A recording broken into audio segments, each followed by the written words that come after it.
प्रभु के राज्य में अपना स्थान बनाने के लिए तो बहुत विनम्र होना ही पड़ता है।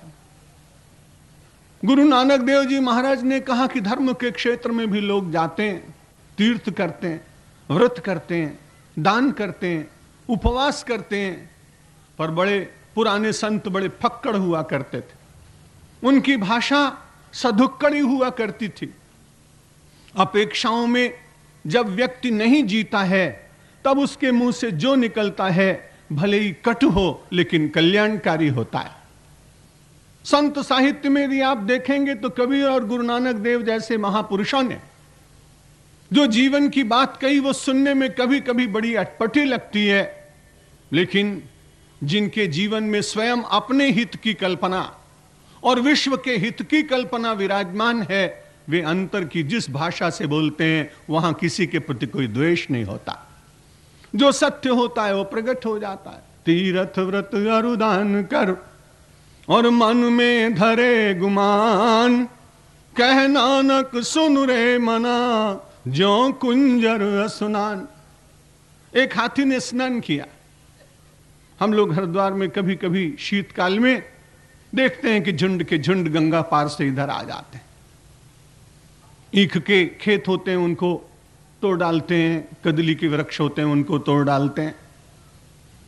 कभी कभी दर्शन करने का अवसर मिलता है, उनको समूह में स्नान करते हैं, एक दूसरे के ऊपर जल डालते हैं अपनी सूंड के द्वारा।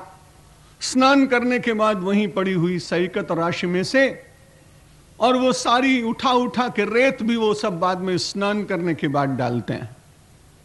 मुझे लगा ये जब हाथी लोग भी अपने ऊपर ये रेत डालते हैं तो जो आधुनिक लोग हैं भी बड़े अच्छे हैं, स्नान करने के बाद ये भी पाउंड्स छिड़कते हैं और ये भी जॉनसन बेबी पाउडर छिड़कते हैं, लगभग शायद इन्हीं से सीखा होगा। लेकिन गुरु नानक देव जी ने कहा कि ये कोई बहुत अच्छा नहीं कर रहे हैं वो हाथी। उन्होंने स्नान तो किया लेकिन स्नान करना व्यर्थ चला गया। आपको तो सुगंध मिलती होगी, आदत है, करें न करें आपकी इच्छा। इन सब बातों की बहुत आलोचना मैं करता नहीं, क्योंकि जिन लोगों के यहाँ स्वदेश विदेश में ठहरना पड़ता है उनके यहाँ इन सब अंबारों को देखने के बाद यदि आलोचना करने लगूं तो वही कहेंगे कि आप हमारे यहाँ मत ठहरा करें। इसलिए अपने अस्तित्व की भी चिंता तो व्यक्ति को रहती है। तो निवेदन ये कर रहा था कि तीर्थ करे, कोई व्रत करे, दान करे, लेकिन ये सब करने के बाद में यदि मन में धरे गुमान। गुरु नानक देव जी ने कहा जीवन का सबसे बड़ा बंधन करने वाला यदि कोई दुर्गुण है तो केवल अभिमान है, अहंकार। बहुत कठिन है अहंकार के खूंटे को तोड़ डालना।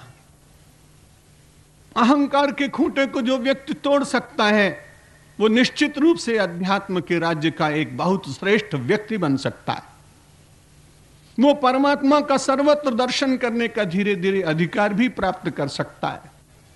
परमात्मा है तो सर्वत्र ही।